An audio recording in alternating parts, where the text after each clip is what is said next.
Hey, dear members of the Soul Stories family, today we will bring you a romantic love story, so let's get started. Don't forget to subscribe to our channel so you don't miss any meaningful stories. Ava Carter pulled her baseball cap low, her sharp blue eyes scanning the crowd in the Monarch Hotel's banquet hall. The crystal chandeliers sparkled like fallen stars, reflecting off elegant evening gowns and expensive suits. The clink of wine glasses mingled with polite laughter. But Ava paid no mind to the opulence. In the pocket of her server's jacket, the weight of a mini camera reminded her of tonight's mission. Infiltrate Stonewall Corporation's secret office and photograph any documents proving allegations of money laundering and tax evasion worth billions of dollars. At just 27, she was already one of Urban Pulse's finest investigative journalists, talented, stubborn, and driven by a fierce belief that justice was the only thing worth living for. Ava had grown up in a rundown house on the outskirts, where her mother drowned in liquor and her father vanished without a word. Those memories forged her into someone who never trusted emotions. Love is a dangerous distraction, she told herself each night, sitting before her computer screen, chasing the secrets of the powerful. But tonight she couldn't deny her heart was beating faster than usual. Stonewall Corporation was no ordinary target. Damian Stonewall, the young CEO behind the conglomerate, was a man admired worldwide for his intellect and generosity. But Ava knew better. Anonymous tips sent to the newsroom had revealed a network of offshore subsidiaries, funneling money through intricate accounts, hiding billions from the authorities. If she found proof, this would be the biggest expose of her career. If she failed, she could lose everything: her career, her reputation, and perhaps her life.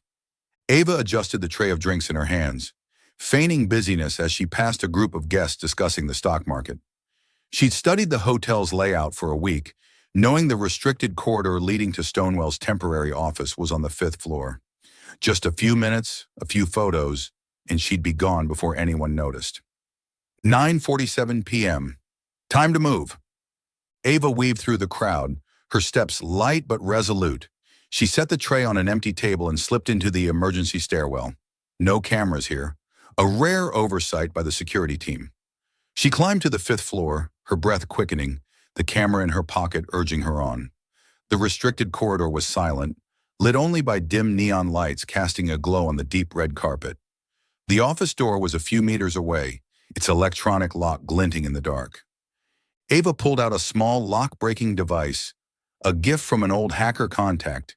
She plugged it into the lock, her heart pounding as the screen flickered. Come on, she whispered. A beep sounded, and the door clicked open. She slipped inside, closed it behind her, and switched on her phone's flashlight. The room was small but modern, with an ebony desk and a metal filing cabinet.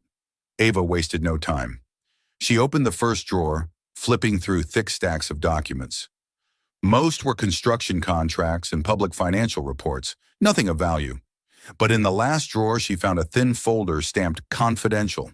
She opened it, her eyes lighting up at the sight of a list of companies in the Cayman Islands, paired with massive transfer amounts. "This is it," Ava whispered, pulling out her camera. She snapped photos rapidly, trying to keep her hands steady. Each click of the camera felt like a heartbeat, thrilling and nerve-wracking. One clear shot, and she'd have enough to start. But then a sound froze her, heavy footsteps in the corridor.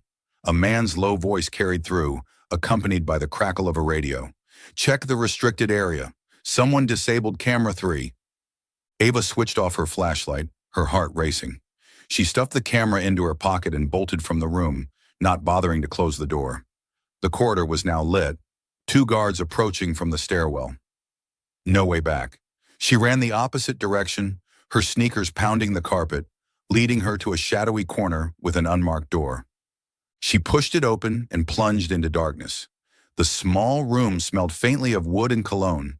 Before she could get her bearings, she collided with a tall figure. A strong hand gripped her shoulder, steadying her. In her panic, Ava heard the guards right outside. "Check this room!" And without thinking, she pulled the man down, her lips meeting his in a sudden kiss. Time seemed to stop. His breath was warm, carrying a hint of mint and something deeper, unnameable. Ava felt his heartbeat, strong and steady, a stark contrast to the chaos within her. She closed her eyes, pretending to be lost in the moment, but her mind was taut, waiting for the sound of retreating footsteps. The voices outside faded, then disappeared. Ava opened her eyes, intending to pull back, but the man gently held her, his low voice whispering in her ear, "You're awfully bold." She flinched, pushing him away, but before she could flee, the room's lights flicked on. Ava blinked, adjusting to the brightness, and then her heart seemed to stop. The man before her wore a black suit, tall, with dark brown hair falling slightly over his forehead. His gray eyes pierced hers, curious and dangerous. A half-amused, half-knowing smile played on his lips, as if he'd just uncovered an intriguing secret. Damien Stonewall. Ava felt the blood drain from her face. She'd studied him for months. His face graced every business magazine, his inspiring speeches and rumors of his ruthlessness. But no research prepared her for his presence. He wasn't just a name, he was a storm, quiet but ready to engulf anyone who stepped into his orbit. "Who are you?" Damien asked, his voice soft but sharp as a blade. He tilted his head, his gaze sweeping over her server's uniform, as if piecing together a puzzle. Ava swallowed hard, her mind racing. I'm just staff. I got lost." She tried to keep her voice steady, but she knew he wasn't easily fooled. Damien stepped closer, closing the distance between them. She caught the scent of his cologne, sandalwood with a hint of spice. "Lost in a dark room and decided to kiss a stranger to find your way?" He smiled, but his eyes remained locked on hers, as if trying to see through her facade. Ava felt her cheeks burn. She wanted to run, but her feet felt rooted. "I'm sorry, it wasn't intentional. I have to go." She stepped back, her hand tightening around the camera in her pocket. Damien didn't stop her. He stood there, arms crossed, his smile lingering. "Be careful," he said as she opened the door. "Not everyone in this hotel is as forgiving as I am." She didn't respond, rushing out, her heart pounding. The corridor was empty now. The guards had moved on. Ava raced down the stairs, out of the hotel, blending into the nighttime crowd on the street. Only when she was in her small apartment, under the dim glow of a desk lamp, did she let herself breathe. She pulled out the camera, checking the photos, the numbers, the names. They were all there, clear and sharp. But as she scrolled to the last image, she realized a fatal mistake. In her panic, she'd forgotten to photograph the final page of the document, the one with the transaction's authorizing signature. The most crucial piece, and she'd missed it. Ava cursed, tossing the camera onto the table. She buried her face in her hands, trying to shake the image of Damien Stonewall's eyes. But they lingered, sharp and haunting, as if he'd seen her. Not Ava Carter, the journalist, but Ava, the person beneath. She told herself it wouldn't happen again. Emotions were the enemy of truth, and she wouldn't let a foolish kiss derail her. But as she turned off the light to sleep, she couldn't deny that a small, long-buried part of her was stirring, as if it had brushed against something dangerous and more alive than the truth itself. Ava Carter sat in the small office of Urban Pulse, the glow from her computer screen illuminating her face, highlighting the tense lines of her features. The papers before her were littered with handwritten notes, arrows, and question marks connecting company names in the Cayman Islands to Stonewall Corporation. But they were just fragments, not enough to convict. She had missed the most critical document page at the charity gala, and the cost of that mistake still haunted her. Not only because of the lost lead, but because of the fleeting moment in that dark room when her lips met Damien Stonewall's. She shook her head, trying to banish the memory. "Focus, Ava," she whispered, gripping the pen tightly. Damien Stonewall was no ordinary man. He was her target, a powerful CEO who might be hiding billions in crimes. That kiss was an accident, a moment of panic. But why did his sharp gray eyes keep appearing every time she closed her eyes? She needed a new plan. If she couldn't get the documents directly, she'd have to get closer, dig deeper. And the only way was to face Damien head-on. She opened her laptop, quickly typing an email to Stonewall Corporation's PR team, requesting an exclusive interview with Damien for a feature on next-generation entrepreneurs. She added a few flattering phrases: innovative vision, industry leader, words she knew would please his team. But in her mind, She had only one thought. This was her chance to make up for her mistake. 2 days later, a reply arrived. Damien had agreed. The interview was set for Friday 10 a.m. at Stonewall's headquarters. Ava read the message over and over, feeling both relief and apprehension. She was walking into the lion's den, and this time there was no room for error. Friday 9:55 a.m., Stonewall Corporation's headquarters was a gleaming glass tower rising from the city center, a symbol of power. Ava stood before the main lobby, adjusting her navy blazer and double-checking the recorder in her bag. She'd chosen an outfit that was professional yet understated, not wanting to draw more attention than necessary. But as she stepped through the revolving doors, she couldn't shake the feeling of entering a chess game, with Damien holding the white pieces. She was escorted to the 42nd floor, where Damien's office occupied an entire corner of the building. His assistant, a middle-aged woman named Elena, with sharp eyes, smiled politely as she led Ava inside. "Mr. Stonewall will see you shortly. Would you like anything to drink?" "Water, thank you," Ava replied, keeping her voice steady. She sat on a leather chair in the waiting area, her eyes scanning the space. Floor-to-ceiling windows overlooked the city skyline. Abstract paintings hung sparingly, and a bookshelf held volumes on economics and philosophy. Nothing surprising. Everything exuded control and refinement, just like Damien Stonewall's image. The office door opened, and he stepped out. Ava caught her breath. Damien wore a white dress shirt, sleeves rolled up, no tie, his dark brown hair slightly tousled with intent. He was taller than she remembered, broad-shouldered, with a confident stride, but it was his eyes that threw her, razor-sharp, yet holding a flicker of something elusive, as if he could see straight into her soul. "Ms. Carter, I presume?" Damien shook her hand, his grip warm and firm. The smile on his lips was both friendly and enigmatic, as if he knew something she didn't. "Pleasure to meet you. I hear you're one of Urban Pulse's finest."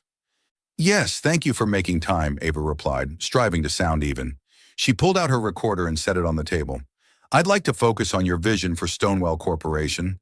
The construction industry is changing rapidly, and you seem to stay one step ahead."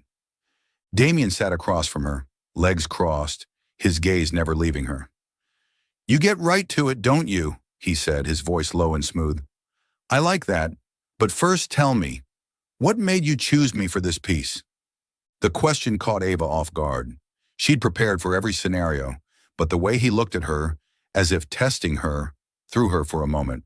I think you're an intriguing figure," she said, choosing her words carefully. "A young, successful CEO who's private about his personal life. Our readers are curious about the man behind the Stonewall brand." Damien gave a soft laugh, but it didn't reach his eyes.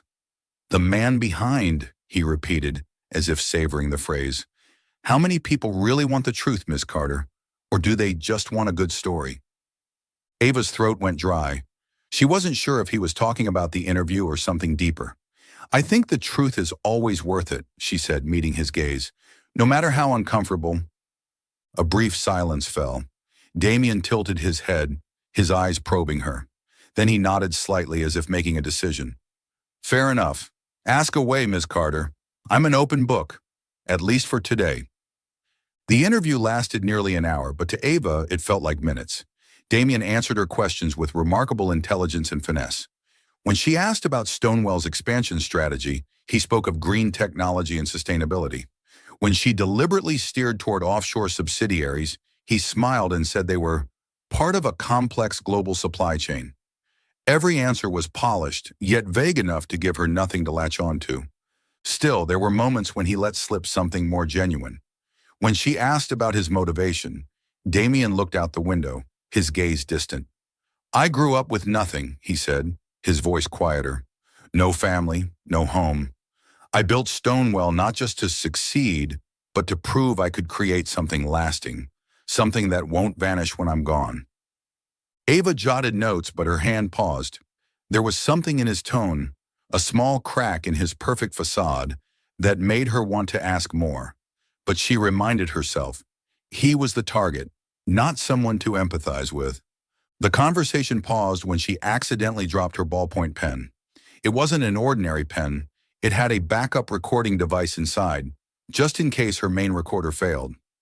Ava bent to pick it up, but Damien was faster. He held the pen, turning it between his fingers, his eyes scanning its sleek metal casing. "Careful," he said, his voice light but pointed. "Not everything that falls is easy to pick up." He handed it back, but the way he locked eyes with her made her feel exposed. He knew, or at least he suspected. "Thank you," Ava said, forcing calm. She slipped the pen into her bag, her heart racing. The rest of the interview passed in a haze of tension. As she left the office, she felt his gaze linger, like a cat watching a mouse before it pounces. In the days that followed, Ava dove into her investigation with double the intensity. She contacted an anonymous source who revealed that Stonewall Corporation had a network of subsidiaries in tax havens, moving money through dozens of accounts to obscure its origins. But the source also dropped an unexpected detail. Damien Stonewall quietly funded several charities, particularly an orphanage on the city's outskirts, which he visited regularly without media attention. "It doesn't add up," Ava muttered, sitting in her small apartment, surrounded by photos and notes pinned to the walls. Why would someone like Damien, cold, calculating, spend time with orphans? Was it a PR stunt or something deeper? She was sorting her thoughts when her phone rang. An unknown number. She answered, cautious. "Hello." "Ms. Carter, it's Damien Stonewall." His voice came through smoothly, as if he were standing beside her. Ava gripped the phone, her mind racing. "I was reviewing my schedule and saw there's a charity event this weekend at Brighthaven Orphanage. I thought you might want to join, to learn more about Stonewall and about me." Ava bit her lip. Was this a trap or an opportunity? If she declined, she might miss a vital lead. If she accepted, she'd be stepping deeper into his game. "Sounds interesting," she said, forcing enthusiasm. "I'll be there." "Good," Damien replied, and she could picture his smile over the phone. "I'll send a car to pick you up. 10 a.m. Saturday. Don't be late." When the call ended, Ava sank onto the couch, still clutching the phone. She knew she was entering a dangerous game where Damien held all the advantages. But at the same time, a small part of her, the part she tried to bury, was curious. What did he want her to see at the orphanage? And why invite her when he clearly knew she wasn't just any journalist? She glanced at a photo of Damien on her desk, a magazine shot, with his sharp eyes and half-smile. "What game are you playing, Stonewall?" she whispered. But deep down, she knew the real question was, how long could she keep her wits about her in his presence? On Saturday morning, the suburban sky was clear, pale golden sunlight filtering through the trees, casting dappled light on the dirt road leading to Brighthaven Orphanage. Ava sat in the SUV Damien had sent to pick her up, her hands gripping the bag containing her recorder and a small notebook. She told herself this was just a trip to gather clues, to understand the real Damien Stonewall behind the CEO facade. But deep down, she couldn't deny the growing curiosity, like a smoldering ember she didn't dare touch. As the car stopped at the orphanage gate, Ava stepped out, her breath catching at the sight before her. A large white house with a red-tiled roof, surrounded by a playground, with swings and slides. Children's laughter echoed, blending with birdsong. It didn't feel like a flashy charity meant to polish someone's image. This place was warm, simple, like a true home. Damien stood in the yard, but not the Damien she'd met in his office or seen on magazine covers. He wore a gray t-shirt and faded jeans, kneeling on one knee to fix a bicycle wheel for a boy about 6 years old. His hair was tousled, falling over his forehead, and the smile on his face was so genuine that Ava froze mid-step. No suit, no piercing gaze, no veneer of power, just a man trying to make a child smile. "Look, Ben, this wheel's smoother than a race car now," Damien said, ruffling the boy's hair. Ben beamed, pedaling around the yard, shouting with excitement. Damien stood, brushing his hands, then turned and caught Ava's gaze. His smile faltered for a second, replaced by something deeper, as if he'd found something he didn't know he was searching for. "You made it," he said, walking toward her. His voice was gentle but carried an undeniable pull, each word chosen to draw her into his orbit. "I thought you'd like this place." Ava nodded, striving for professionalism. "It's nicer than I expected," she replied, her eyes scanning the yard. Not like what I've read about Stonewall's charity projects. Damien gave a soft chuckle, not the sardonic one she'd seen before. That's the point. This place doesn't need spotlights. It just needs the kids to feel safe. He gestured for her to follow. Come on, I'll introduce you to everyone. The morning passed like a breeze. Ava walked with Damien, meeting the children and staff. There was Lila, an 8-year-old with wide eyes, clinging to Damien like a shadow, calling him Papa Damien with proud affection.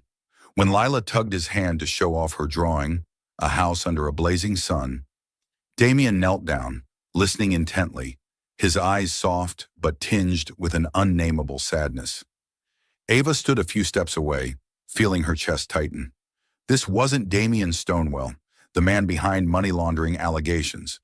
This was a man the children trusted, loved, and needed. At lunchtime, Damien invited Ava to eat with the kids.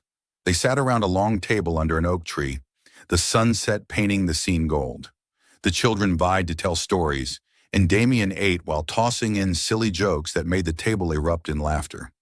Ava tried to act at ease, but every time Damien's gaze met hers, a jolt ran through her. He didn't ask about her work, didn't mention Stonewall, as if today he just wanted to be ordinary. When the kids ran off to play, leaving them alone, Damien poured her a glass of lemonade. You seem uneasy, he said, half teasing, half serious. Afraid I spiked the drink? Ava laughed despite herself. No, it's just, I'm not used to places like this. It's too real. She paused, realizing she'd let slip a piece of herself. I mean, it's different from what I usually see when I investigate. Damien tilted his head, his gaze probing. Investigate, he echoed, his voice lowering. You're always chasing the truth, aren't you, Ava? But have you ever wondered what happens when the truth isn't as simple as black and white? The question stopped her cold. She wanted to argue, to say the truth was always clear, that justice left no room for ambiguity. But his eyes, sincere yet scarred, silenced her. Instead, she asked, why do you do this? This orphanage, these kids. What does it mean to you? Damien looked toward the children playing in the distance. After a moment, he answered, his voice low and deliberate. I grew up in a place like this. No family, no one waiting for me. I promised myself, if I ever had the chance, I wouldn't let any kid feel as alone as I did. He turned back to her, his gaze piercing. That's not a PR story, Ava. That's the truth. His words hit like a blade, not painful, but enough to shake her. She wanted to believe he was the villain, to keep her distance. But the man before her, hands dirty from fixing a bike, with a sad smile when he spoke of his past, wasn't the enemy she'd imagined. In the days that followed, Ava and Damien met more often, not just for work. He invited her to another charity event, where she saw him defend her against a colleague who tried to provoke her with pointed questions. Ms. Carter is my guest, Damien said, his voice like steel, his glare silencing the man. Later, as he drove her home, he pulled over on a quiet road, the dim streetlights casting shadows inside the car. They talked about things unrelated to Stonewall, childhood dreams, hidden fears. When his hand brushed hers on the seat, Ava's heart raced, as if she stood on the edge of a cliff. But meanwhile, her investigation took a turn.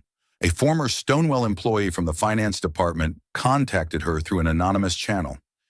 After tense negotiations, he handed her a USB drive containing detailed records of Stonewall's tax evasion, lists of offshore transactions, secret bank accounts, and even Damien's signature on some contracts. This was the proof she needed, the weapon to bring him down and expose the truth.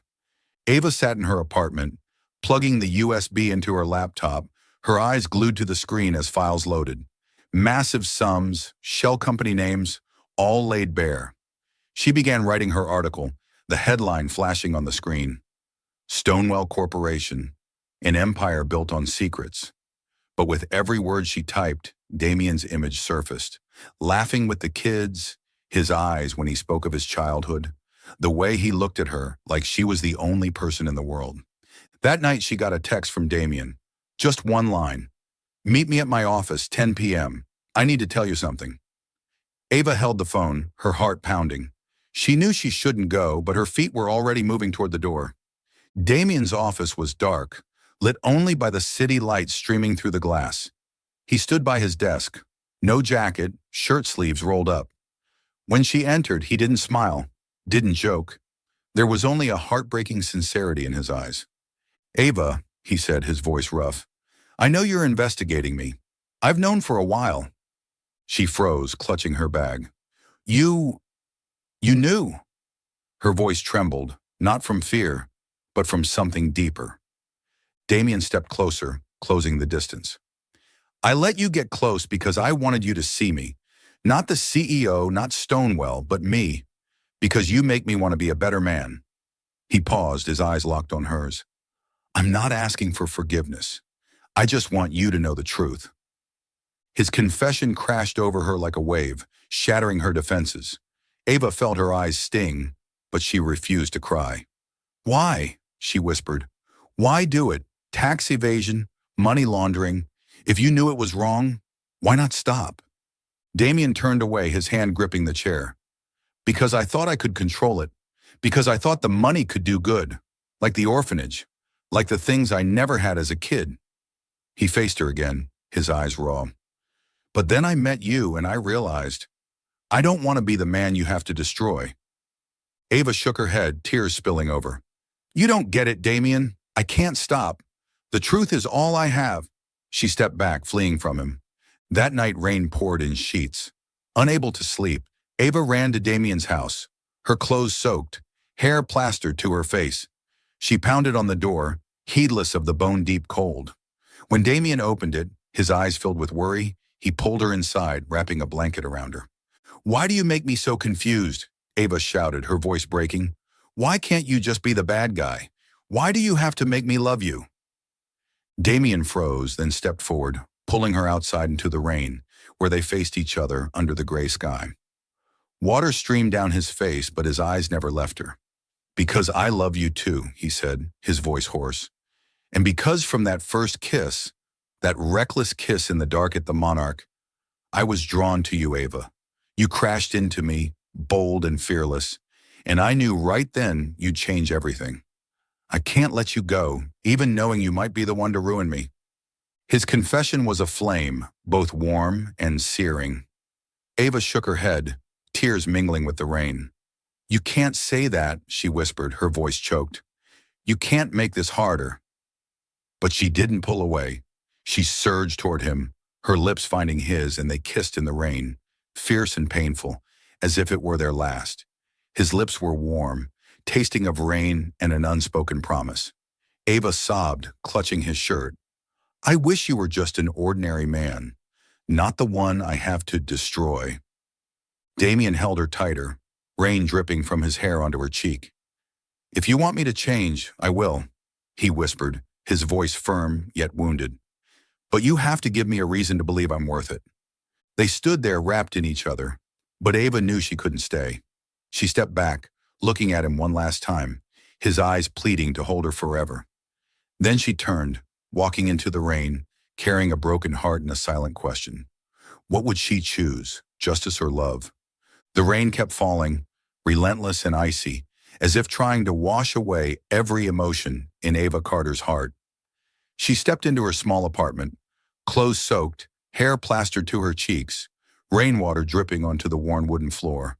The dim desk lamp cast a faint glow over her workspace, where her laptop sat open, the draft article's title blinking. Stonewell Corporation, an empire built on secrets. Beside it was the black USB drive, a small object with devastating power. All the evidence of Damien Stonewell's tax evasion system, from offshore transaction lists to his signature on illegal contracts. This was the weapon she'd hunted for months, the key to bringing the truth to light, reinforcing her faith in justice. The only thing she trusted in a world full of lies. But now, standing before it, Ava felt her heart constrict, as if an invisible hand were squeezing her chest. She sank into the chair, her trembling hand hovering over the keyboard. Each word she typed, tax evasion, secret accounts, Damien Stonewell, cut like a cold blade, not just into his reputation, but through the memories she tried to bury. Damien's smile as he knelt to fix Ben's bicycle, The gentle look in his eyes as he told silly stories to make Lila laugh. The way he held her in the pouring rain, whispering he'd change if she gave him a reason, all vivid and heartbreaking. She wanted to believe him, to believe the real him was the light she saw at the orphanage. But that belief came at too high a cost, betraying herself, betraying the truth she'd lived her life to protect. Ava leaned back, burying her face in her hands, nails digging into her skin as if to anchor some clarity. In her mind, two opposing images of Damien clashed fiercely. On one side was the warm man who'd shown her his hard and honest moments, ruffling Lila's hair when she called him Papa Damien, speaking of his abandoned childhood in a low, sad voice, looking at her like she was his whole world. On the other was the figure behind the cold numbers in the documents, billions funneled through secret accounts, shell companies built to hide crimes, his signature on every page like a declaration he'd chosen darkness. How could one person be both light and shadow, both the hero to those kids and the deceiver of justice? She stood, pacing the cramped room, her steps heavy as if carrying the weight of the world. This apartment had been her sanctuary, where she built her investigations, where she felt in control. Now it was a cage, trapping her in her own chaotic thoughts. She stopped at the bookshelf where her investigation journals stood neatly aligned, each one a story she'd exposed, a triumph of truth. But this time, triumph meant destroying the man she loved, destroying the good he'd done, like Bright Haven Orphanage, like the smiles of those kids she couldn't forget. She opened a cabinet, pulling out an old bottle of red wine, a gift from a colleague she'd never touched. She poured a glass, the deep crimson liquid catching the light, but she only stared at it, not drinking. Wine couldn't calm the storm in her heart, couldn't silence the two voices screaming in her head, one urging her to hit send and publish the article, to let justice prevail, the other whispering that if she did, she'd lose Damien forever, and perhaps her faith in compassion along with him. She returned to the laptop, deleting the article's title with a decisive keystroke, then typed a new one, Damien Stonewell. Hero or fraud? But even that felt wrong. It was too simple, too judgmental, as if the world were only black and white, when Damien was a canvas of grays, complex, contradictory, and beautiful in a way she couldn't explain. She deleted it again, the blank screen a challenge to face herself. Who am I without the truth? She whispered, her voice lost in the empty room. But another deeper question echoed within. Who am I without him? That night, Ava didn't sleep. She sat before the laptop, opening each file on the USB, rereading the lines etched into her mind. Transaction lists, massive sums, shell company names, all undeniable. This was the truth she'd spent her life chasing, and it lay before her, waiting for a decision. But every time she reached to type the article, Damien's image intruded, a ghost she couldn't banish. His eyes as he spoke of his lonely childhood, his voice confessing she made him want to be better. The way he stood in the rain, holding her like she was his only anchor. She snapped the laptop shut, the click ringing in the silence like a verdict. She stood, her body heavy, but in a sudden surge she knew she had to see him one last time. She didn't know what she'd say, didn't know if words could free her from this torment, but she needed to look into his eyes to see him again, even if it was the end. She drove to Damien's penthouse, her heart pounding, each beat a reminder she was nearing a fateful crossroads. The city sparkled with nighttime lights, but they couldn't pierce the darkness within her. When she knocked, Damien opened the door almost instantly, as if he'd been waiting. He wore a black t-shirt, hair slightly mussed, his eyes filled with concern as he saw her standing there, her thin coat no match for the cold wind. Ava, he said, his voice rough, laced with a tenderness that made her want to break. Come in, it's freezing. She shook her head, staying at the threshold, afraid that stepping inside would sap her strength to leave. No, I won't stay long. I need to tell you something. She took a deep breath, trying to steady her voice, but tears welled up, hot and unstoppable. I found the evidence, Damien. Everything. The offshore accounts, the transactions, your signature. I could destroy you right now." Damien didn't flinch. He just looked at her, his gaze calm but heavy with deep pain. "I know," he said, his voice soft as a breeze. Each word weighted. "I knew from the moment you walked into my office, but I let you get close because I hoped you'd see something worth saving." His words hit her heart like a fist, unrelenting. Ava clenched her hands, nails digging into her palms, as if physical pain could drown out the ache inside. "You don't understand," she said, her voice breaking, tears spilling like a dam bursting. "You used dirty money to do good. You built the orphanage. You saved those kids, but it's all built on lies. I can't live with hiding the truth, Damien. I can't." Damien stepped forward but stopped short, as if afraid any move would shatter her completely. "I never wanted you to choose between me and yourself," he said, his voice firm yet wounded, as if he felt her pain as his own. "If the truth is what you need, do what you have to. I won't blame you." She looked at him, tears streaming down her cheeks, blurring his face. "I want to hate you," she whispered, her voice frail like a plea. "I want you to just be the bad guy, so this would be easier. But you made me love you, and I don't know how to stop." Damien closed his eyes as if her words were a knife through him. When he opened them, they shone with a pain she'd never seen, raw and real. "I love you, Ava," he said, his voice hoarse, as if it took everything to say it. "But I won't hold you if it means you lose who you are." She stepped back, shaking her head, tears falling to the floor like tiny raindrops. "Goodbye, Damien." She turned, walking out of the building, not looking back, though each step felt like plunging into an abyss. In her car, she clutched the steering wheel and sobbed, wrenching cries tearing through her chest, echoing in the confined space. She wasn't just leaving him. She was leaving a part of herself, the part that dared to hope, to love, if only for a moment. And in that pain, she knew her choice, whatever it was, would change her forever. 2 days later, Ava stood in a small wooden cabin near Brighthaven Orphanage. She'd rented it from an acquaintance, needing a quiet place to think. The fireplace crackled, flames dancing on the wooden walls. On the table lay a stack of papers, all the documents from the USB, printed page by page.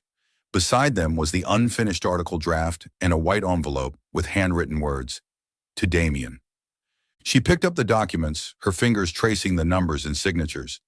This was the truth she'd devoted her life to finding. One article, one click of send, and Damien Stonewell would fall. Stonewell Corporation would face investigation, and she'd be the journalist famed for bringing light to darkness. But at what cost? Lila's smile when she called Damien "Papa," Ben's eyes as he rode his newly fixed bike, her own heart, now entwined with a man she couldn't save. Ava knelt before the fireplace, her hands trembling as she held the papers toward the flames. She paused just for a second, as if waiting for someone to stop her, but no one came. She let the papers go, watching them curl, blacken, and turn to ash. The article draft followed, each page burning brightly, as if torching her faith in justice. She sat there staring at the fire until it dwindled to embers. Then she took the letter, rereading it one last time. The slanted words written in black ink were all she could say. "Damien, I love you, but I can't love someone I don't trust. The truth is my light, and I can't live in darkness, no matter how warm it feels. I'm leaving so you can choose your path again. Don't look for me." "Avenue." She folded the letter, sealed it in the envelope, and left it on the orphanage's kitchen table the next morning, asking a staff member to give it to Damien. She didn't stay to see the kids, didn't dare face Lila or Ben, afraid their eyes would sway her. A week later, Ava left the city. She resigned from Urban Pulse without explanation, saying only that she needed time to find herself. She moved to a small town hundreds of miles away, working for a local paper, writing about simple things, farmers markets, fall festivals, ordinary people. The job wasn't challenging, but it was safe, sparing her from heart-wrenching choices. She rented a small apartment with a window overlooking wheat fields. Each evening, she sat by the window, watching the sunset, wondering if she'd done the right thing. She didn't regret burning the documents. It was the only way to protect what Damien had built for the kids. But she regretted loving him, letting him into her heart, where now there was only an unfillable void. Sometimes she opened her phone, scrolling through articles about Stonewall Corporation. No scandals, no investigations. Damien was still CEO, still appearing at charity events, his perfect smile intact. She wondered if he'd read her letter, if he understood why she left. But she didn't call, didn't write, didn't go back. She'd chosen the light, though it was cold and lonely. In his penthouse, Damien held Ava's letter, rereading it until he knew every word by heart. He stood by the window, looking over the city, but saw only her face, her tears in the rain, her voice saying she loved him. The letter was a goodbye, but also a call, a challenge to face himself. He set it down, his hand tightening. "You're right, Ava," he whispered, his voice lost in the dark. "I have to choose my path again." Damien Stonewall stood motionless in his sprawling penthouse, the city lights outside the window casting cold streaks across his face. On the glass table before him, Ava's letter lay quietly, its slanted black ink words etched into his mind, sharp and indelible. 3 weeks had passed since she left, but each day only widened the void in his heart, like a wound left untended, quietly aching and never healing. The city below glittered, a world of power, money, and ambition he once ruled. But it was no longer his world, his true world, the light he hadn't known he needed until it was gone, had left him with a letter and a goodbye. He picked up the letter, his fingers tracing the worn creases from reading it hundreds of times. "I love you, but I can't love someone I don't trust. I'm leaving so you can choose your path again. Don't look for me." The words weren't just a farewell, they were a blade, a challenge, a call to look in the mirror and face who he really was. Ava hadn't just left him, she'd left a question he couldn't escape. Who was he, and who did he want to become? Damien sank onto the sofa, clutching the letter, his nails digging into his palms as if to anchor some clarity amid the storm of emotions. He'd built Stonewall Corporation from nothing, from days sleeping on office floors, eating stale bread to save every penny. He'd turned it into an empire, a symbol of success, but the cost was the secrets he buried in the shadows. Offshore accounts, illegal transactions, shell companies hiding billions. He justified it all, believing the money could do good. Bright Haven Orphanage, Lila's smile when she called him Papa Damien, Ben's glowing eyes as he rode the bike Damien fixed. The homes he built for dozens of kids. He'd thought they were enough to redeem his sins, to balance the moral scales in his heart. But Ava had torn through that facade. She wasn't just an investigative journalist with sharp eyes and a steely heart. She was the one who saw him, not CEO Damien Stonewall, not the man behind cold numbers, but Damien, the real person with scars and hopes. She'd loved him, knowing who he was, and that love hurt most of all, because she didn't just love him, she believed he could be better, that he could choose light over darkness. But she also left, unable to live with lies, unable to stay with someone she couldn't trust. And that, the truth that he'd hurt the woman he loved most, was the deepest cut. He stood pacing the silent room, his shoes echoing on the marble floor like a countdown. He stopped at the window, gazing at the city where he'd once been king, where every eye turned to him with awe or fear. But now, staring at his reflection in the glass, he saw only a tired man, one who'd built a world but lost himself. He thought of Ava, her eyes as she shouted in the rain, "I want to hate you, but you made me love you," her voice breaking as she said she couldn't live with lies. Her love wasn't an easy gift. It was a burden, a reminder he couldn't keep living with secrets, couldn't let kids like Lila and Ben call him a hero when he knew he was a fraud. Damien returned to the table, his gaze falling on the letter again. He thought of her words from their final night. "You used dirty money to do good, but it's all built on lies." She was right. Every home he built, every smile he brought, was tainted by the money he drew from darkness. He'd thought he could control it, that he could use evil to create good. But Ava showed him that true light couldn't shine from shadows, that the truth, however painful, was the only path to reclaiming himself. He walked to an abstract painting on the wall, bought because it was expensive, because it fit the image of a powerful CEO. He slid it aside, revealing a hidden safe. With slow, deliberate movements, as if performing a ritual, he entered the code and opened it. Inside was a small hard drive, a backup of every document tied to Stonewall's tax evasion. He'd kept it as a final card, a way to protect himself if the secrets ever came to light. It was his shield, his assurance he'd never lose everything. But now, holding the drive, he felt only the weight of his mistakes. It wasn't a shield, it was a chain, binding him to a man he no longer wanted to be. He thought of Ava, not just her love, but her sacrifice. She'd had the evidence, everything to destroy him, but chose to leave, to let him decide his own path. Her love wasn't easy forgiveness. It was a call to stand, face the consequences, and become someone worthy of her trust. "You're right, Ava," he whispered, his voice lost in the dark, a confession to the empty room. "I can't keep doing this." He gripped the drive, its sharp edges biting into his palm, a reminder that truth always had a price. He thought of the kids at Bright Haven, of the letters he couldn't write if he kept living a lie, of Ava's eyes if she ever learned he chose to run instead of face it. Damien sat at the table, placing the drive beside the letter. He opened his phone, pulling up Robert, his lawyer, but his finger hovered over the screen. A part of him, the fearful part, the one that did anything to survive, screamed there was another way, that he could hide, keep going. But then he looked at the letter, at the words, "So you can choose your path again," and knew there was no turning back. The next morning, Damien called Robert, a middle-aged lawyer who'd been with him since Stonewall's early days. When he said he wanted to turn himself in, Robert nearly dropped his coffee. "Are you insane, Damien? You could lose everything. The company, your reputation, your freedom. We can handle this quietly." But Damien shook his head, his gaze resolute. "No, Robert. I've been running too long.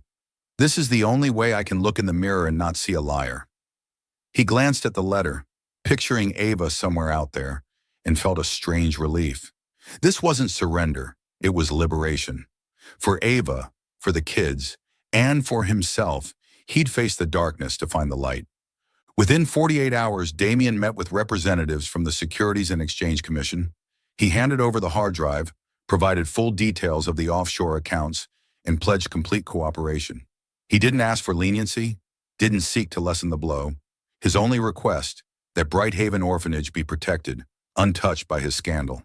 The news spread like wildfire. Headlines erupted. Stonewall CEO turns himself in over billion-dollar tax evasion. Stonewall's stock plummeted, the board held emergency meetings, and Damien resigned immediately. He became the focus of public outrage, but some, especially the kids at Bright Haven, quietly prayed for him. The trial was swift. Thanks to his cooperation and charity record, Damien was sentenced to 2 years instead of the maximum 7. As the judge read the verdict, he sat calmly, his eyes steady. He didn't look at the crowd, didn't seek sympathy. He only thought of Ava, wondering if she knew he was trying to become the man she'd once hoped he could be. In prison, Damien lived a different life. No expensive suits, no power. He worked in the prison library, shelving books and teaching others to read. But each night, in his small cell, he sat under a dim light and wrote letters. Not to Ava. He respected her wish, not contacting her, but to the kids at Bright Haven. He wrote about the stories he'd told them, about his hope they'd grow up strong and never feel abandoned. "You kids are my light," he wrote in one to Lila. "No matter where I am, I'll always come back to you." The letters in some way kept him from breaking, but each stroke of the pen reminded him of Ava, her eyes watching him at the orphanage, her voice saying she loved him. He didn't know where she was, didn't know if she'd forgive him, but he knew he had to keep going, not to prove it to her, but to himself. Meanwhile, hundreds of miles away, Ava Carter stood in Bright Haven's yard, watching Lila and Ben play on the swings. She'd returned after hearing Damien turned himself in, not for him, but for an unspoken promise to the kids. Knowing he wasn't there to care for them, she felt she had to do something. She quit the local paper and became a full-time volunteer at Brighthaven while working as a freelance investigative journalist. Her new work was far from her urban pulse days. She wrote about small-town corruption, exposing injustices big outlets ignored. But she also protected those trying to make amends, ex-convicts reintegrating, business owners who fell but sought redemption. She no longer saw the world in black and white. Damien had taught her that truth could be more complex than she'd believed. Each week, she received a letter from Damien, sent through orphanage staff. He didn't write to her directly, but to the kids, though she knew he meant for her to read them.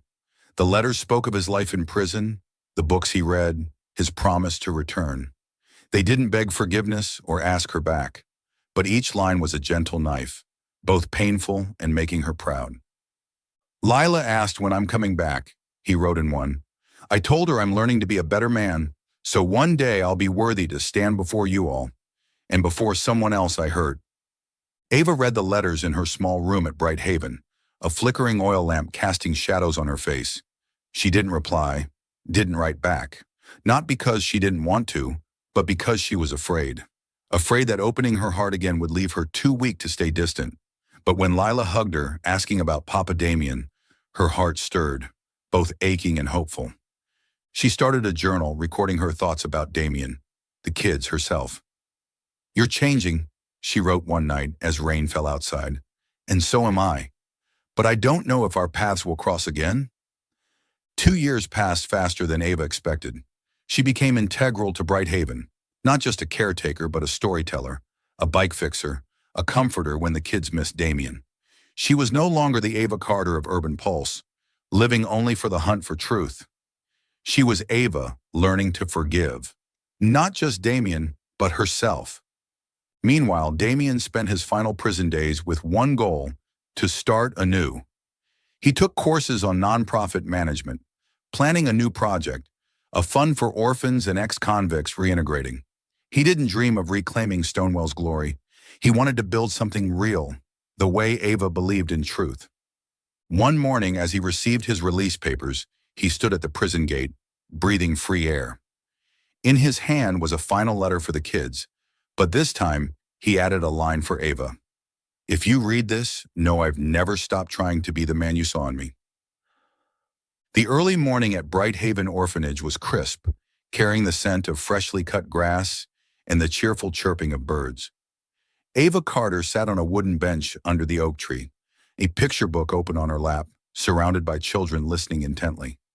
Lila, now 10, sat close, her wide eyes sparkling as Ava read about a little dragon finding its home. Ben, the boy who once rode the bike Damien fixed, fidgeted restlessly, tossing in innocent questions that made the group burst into laughter. Ava smiled, her voice gentle yet vibrant. Over the past 2 years, she'd become indispensable to Brighthaven, not just a caretaker, but a friend, a sister to the kids. She still wrote now as an independent investigative journalist, focusing on stories that exposed evil while celebrating redemption. Her work was no longer a relentless battle for truth, but a journey to find light in darkness, a lesson she'd learned from Damien Stonewall. Yet despite embracing her new life, her heart carried a void. Damien's letters, sent through the kids during his 2 years in prison, were proof he was changing. He wrote of books he read, plans he cherished, and his promise to return to Brighthaven. She didn't reply, not out of anger, but because she feared opening her heart would leave her unable to bear losing him again. But today, as sunlight filtered through the leaves, she felt an odd premonition, as if something was about to happen. Ava, keep reading, Lila urged, snapping her out of her thoughts. Ava smiled, about to open the book, when a faint sound from the gate made her look up. A tall figure stepped in, wearing a pale blue shirt and jeans, holding a bouquet of wildflowers, white daisies mixed with reeds, simple yet radiant in the sunlight. Ava's heart skipped a beat as she recognized him. Damien Stonewall. Damien paused at the gate, his eyes searching until they found Ava. 2 years in prison had left their mark, faint lines at the corners of his eyes, a few silver strands in his dark brown hair. But his gaze remained sharp, holding a fire that never died. He was no longer the powerful CEO atop a throne of success, but a man who'd faced his mistakes and found a new purpose. In his hand, the wildflowers were a reminder of their first meeting at Bright Haven under a sunset, when he was still a mystery and she a skeptical journalist. The kids spotted him first. "Papa Damien!" Lila shouted, leaping from the bench, pulling Ben and the others along. They swarmed him, laughing and chattering, hugging him tightly as if afraid he'd vanish. Damien knelt, embracing each one, his smile a mix of joy and emotion. "I missed you all so much," he said, his voice rough, ruffling Lila's hair as she babbled about the past 2 years. Ava stood, the book falling to the bench. She wanted to step forward to say something, but her feet felt rooted. Watching him with the kids, her heart pounded so hard she feared it might break. Damien looked up, his eyes meeting hers, and for a moment, the world dissolved. No more children's laughter, no sunlight or birdsong, just him and her, two people who'd walked through darkness to find each other. Damien rose, walking toward her, the flowers still in hand. The kids scattered, sensing this moment wasn't theirs. When he stopped before her, close enough for her to catch the faint sandalwood scent of him, Ava felt her eyes sting. "Ava," he said, his voice low and sincere, "I've learned to hold your hand the right way, not to grip tightly, but to walk together." She laughed, though tears rolled down her cheeks. "You're still a sap, aren't you?" she whispered, her voice trembling. But then she grew serious, looking deep into his eyes. "Damien, you did it. You changed." He shook his head, his gaze never leaving her. "No, Ava, you changed me. Your letter, what you gave up, it gave me a reason to stand and face myself." He offered her the flowers, his hand slightly shaking. "I'm not promising you the world, but I promise to spend my life trying to be worthy of you, if you'll give me a chance." Ava took the bouquet, her fingers brushing the soft daisy petals. She thought of the past 2 years, the nights reading his letters by lamplight, the days caring for the kids to keep her promise, the moments she wondered if she could forgive. But now looking at him, she knew forgiveness wasn't about erasing the past. It was about choosing to build a future. She stepped forward, wrapping her arms around him, burying her face in his chest. Damien enveloped her, holding tight as if afraid she'd slip away. The kids cheered, bouncing around, and Ava laughed through her tears, feeling his warmth like a promise that everything would be okay. That afternoon, Bright Haven's yard buzzed with energy. The kids threw a welcome back party for Damien, with homemade cookies and lemonade Ben mixed, sweet enough to make everyone wince. Damien sat among them, retelling stories from his letters, but now he glanced at Ava with each word, as if she were the only one who needed to hear. As the sun began to set, Damien stood, pulling Ava to the center of the yard. The kids fell silent, sensing something special. He dropped to one knee, pulling a simple ring from his pocket, not sparkling with diamonds, just a silver band with delicate leaf engravings. "Ava Carter," he said, his voice steady but thick with emotion, "I once promised I'd never let you go. But now I want to ask, will you hold my hand, face every challenge together, not just today, but forever?" Ava covered her mouth, tears falling again. She looked at him, then at the kids holding their breath, Lila clutching Ben's hand with a beaming smile. She didn't love him because he'd become perfect. No one was. She loved him because they'd found light in darkness together, because he'd risen after his mistakes, and because her heart belonged to him. "Yes," she whispered, her voice choked. "I will." The kids erupted, dancing and shouting, as Damien slid the ring onto her finger, stood, and pulled her into an embrace. He kissed her, gentle yet fierce, as if to seal the moment forever. "Thank you," he whispered in her ear, "for believing in me." A month later, Bright Haven hosted Ava and Damien's simple wedding. No five-star hotel, no extravagant gown. Ava wore a plain white dress, her hair loose, while Damien donned a borrowed shirt and blazer. The kids were bridesmaids and groomsmen, scattering wild daisies across the yard, and the staff prepared a feast of home-baked bread and Lila's favorite potato soup. They exchanged vows under the oak tree, where Ava had read stories and Damien had fixed bikes.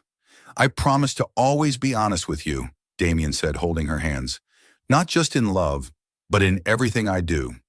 Ava smiled, her eyes shining. "And I promise to stand by you, through light or darkness, because we're stronger together. Applause rang out, the kids cheered, and they kissed amid laughter in the sunset. That night, they danced on the grass under twinkling string lights, the kids scampering around. Ava rested her head on Damien's shoulder, feeling his heartbeat, knowing this was her true home. 2 years later, Ava and Damien kept moving forward. Ava continued her journalism, now a respected independent reporter whose articles not only exposed injustice, but inspired change. She published a book, Light in the Shadows, recounting their story without hiding their mistakes. It became a sensation, earning her a prestigious journalism award, though she always said her real reward was the kids' smiles at Bright Haven. Damien, after his release, founded a nonprofit called New Journey, supporting orphans and ex-convicts reintegrating. He worked tirelessly, building community homes and organizing job training, ensuring no one was left behind. His organization grew, attracting donors, but he still spent weekends at Bright Haven, fixing bikes and telling stories. They weren't rich like before, but they were happy. Their small house near Bright Haven echoed with laughter, with Lila and Ben visiting often, naturally calling them Mom and Dad. Ava and Damien still bickered about kitchen arrangements or which article she should write, but always ended with an embrace, knowing their love was forged through trials. One evening, as they sat in Bright Haven's yard, watching the kids play under the moonlight, Damien took Ava's hand, his fingers lacing with her silver ring. "Do you regret it?" he asked softly. Ava leaned into his shoulder, smiling. "Number, because we found each other, not to hide our mistakes, but to grow together." Thank you for following this heartfelt story of Soul Stories channel. Share your thoughts about the story in the comments below. If you believe that true love can withstand all trials and sometimes begins in the simplest of ways, don't forget to hit the like button and share this story with your friends. To never miss out on touching and meaningful stories, subscribe to our channel and help us spread messages of love and warmth to everyone. Let's cherish the beautiful moments of life and love together.